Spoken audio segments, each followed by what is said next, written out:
अब हमें देखना है कि डेप्रिसिएशन का अमाउंट किन चीज़ों से अफेक्ट होता है। पहली चीज़ है कॉस्ट ऑफ असेट। ऑब्वियसली यार कॉस्ट ऑफ असेट नहीं होगा, असेट लिया ही नहीं होगा तो क्या ही फिर वो अफेक्ट करेगा, कुछ है ही नहीं जब तो। अब कॉस्ट ऑफ असेट को हम हिस्टोरिकल कॉस्ट भी बोलते हैं, ओरिजिनल कॉस्ट भी बोलते हैं, ठीक है। अकाउंटिंग स्टैंडर्ड 6 जो डेप्रिसिएशन का है उसके हिसाब से कोई भी ऐसा खर्चा जो असेट को लाने के लिए, एक्विजिशन के लिए, असेट को लगाने के लिए, इंस्टॉलेशन के लिए, असेट को चालू करने के लिए, है ना, एडिशन के लिए या इम्प्रूवमेंट के लिए, ऐसा कोई भी खर्चा जो होता है वो भी कॉस्ट ऑफ असेट पे इन्वॉल्व होता है।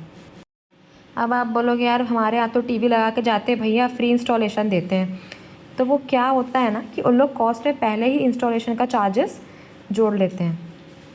और वो आपको पता भी नहीं चलता है क्योंकि आपको वो जताया नहीं जाता और आपको पता जाता है कि फ्री इंस्टॉलेशन है। तो मतलब उसका यही होता है कि आपने जब कोई असेट ख़रीदा और जब तक वो चार्ज नहीं जाता तब तक कि जो भी खर्चे उसमें लग रहे हैं वो आपका खर्चा माना जाएगा कॉस्ट ऑफ असेट में। आपने एक असेट ख़रीदा, मान लो एक मशीन ख़रीदी, उसको आप जिससे भी लेके आ रहे हैं वो भी उसके खर्चे में माना जाएगा, उसके कॉस्ट में माना जाएगा। फिर आप उसको लाके इंस्टॉल करा रहे हैं, इंस्टॉल करने में जो खर्चा आ रहा है वो भी उसका कॉस्ट माना जाएगा, ठीक है। मतलब उस मशीन को चालू पर पोजीशन में लाने के लिए, मतलब यूजेबल पोजीशन में लाने के लिए जो भी आप खर्चा कर रहे हो पहली बार उसको काम में लाने से पहले, तो वो कहलाता है कॉस्ट ऑफ असेट के लिए ही। अब है एस्टिमेटेड नेट रेसिडुअल वैल्यू, मतलब असेट की बची हुई वैल्यू जो हमने एस्टिमेट करी कि हाँ इसकी लाइफ टाइम यूज़ करने के बाद इतनी वैल्यू इसकी बच जाएगी। मतलब हमने एक गाड़ी पूरे टाइम यूज़ कर ली, 10 साल हमको पता था ये चलेगी, उससे ज़्यादा नहीं चलने वाली है, पूरा यूज़ करके हमने एस्टिमेट करा यार कबाड़ी वाले को बेच देंगे सामान तो इतना निकल जाएगा। वैसे ही हम एक मशीनरी की कॉस्ट को कैलकुलेट करते हैं और फिर एस्टिमेट लगाते हैं कि यार इतना तो बच जाएगा उसकी लाइफ टाइम के एंड में। अब डेप्रिशिएबल कॉस्ट कौन सी होगी, मतलब किस अमाउंट पे हम डेप्रिसिएशन लगा सकते हैं। अब देखो रेसिडुअल वैल्यू पे हम डेप्रिसिएशन तो लगाएंगे नहीं, क्यों नहीं लगाएंगे, क्योंकि वो तो हमारा निकलेगा ना बाद में, तो उस पर थोड़ी हम डेप्रिसिएशन लगाएंगे। डेप्रिसिएशन का मतलब क्या होता है कि किसी असेट में जो गिरावट होती है उसको हम देखते हैं। तो रेसिडुअल वैल्यू का मतलब क्या है, बची कुची वैल्यू, तो वो थोड़ी गिरेगी, उसमें तो हम निकालने वाले असेट को, जब हमारे हाथ से निकल जाएगा असेट तो उसमें क्या गिरावट दिखाएंगे। इसलिए जो भी डेप्रिसिएशन चार्ज करेंगे वो हमेशा हम किस पे चार्ज करेंगे, cost of asset minus residual value. अब डेप्रिसिएशन जो हमने लगाया है, मतलब जो भी डेप्रिसिएशन चार्ज किया है, अगर वो डेप्रिसिएबल कॉस्ट से लेस हो रहा है, मतलब कि लाइफ टाइम में जब हम उसको निकालेंगे असेट को उससे अगर कम हो रहा है तो फिर क्या होगा।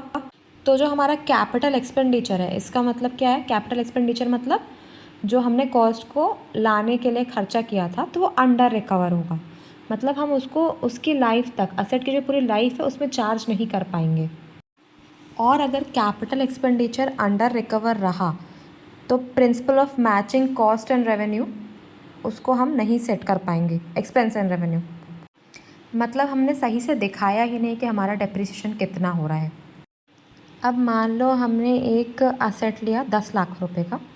उसमें जो रेसिडुअल वैल्यू थी उसकी वो 1 लाख रुपए थी, तो बचा कितना डेप्रिसिएबल कॉस्ट, 9 लाख। अब हमने क्या किया, जितना भी डेप्रिसिएशन चार्ज किया उसके लाइफ टाइम में हमने सिर्फ 8 लाख चार्ज किया, तो बचा हुआ 1 लाख क्या है, वो ऐसा कैपिटल एक्सपेंडिचर है जो बच गया चार्ज करने के लिए, जो हमें चार्ज कर देना चाहिए था, उससे क्या हुआ, हमारे एक्सपेंस और रेवेन्यू मैच नहीं हो पाए, उसके कारण हमारा कैपिटल एक्सपेंडिचर अंडर रिकवर हो गया। तो जब हम उस असेट को अब डिस्पोज करेंगे तो हमको 1 लाख का लॉस दिखाना पड़ेगा, जो कि बहुत बड़ी बात होती है। अगर हम उसको पहले ही रिकवर कर चुके होते, 10 साल की यूज़फुल अगर मान लो लाइफ होती और हम उसको 10 साल में अगर कर रहे होते रिकवर, तो कितना, 10,000, बस अपन को हर साल 10,000 का एक्स्ट्रा चार्ज पड़ता, पर हम उसको 1 लाख इकट्ठा दिखाएंगे। अब आता है estimated useful life of asset, मतलब हमने क्या अनुमान लगाया है, क्या हमने गेस किया है, या फिर जो भी हमने मेथड यूज़ किया है उसके थ्रू क्या हमको लगता है कि असेट हमें लाइफ देने वाला है, मतलब कितने टाइम तक चलने वाला है। AS6 ने क्या बोला, यूज़फुल लाइफ मतलब जब तक हम असेट यूज़ करने वाले, मतलब कोई भी एंटरप्राइज जब तक असेट यूज़ करने वाली है उसको हम बोलेंगे उसका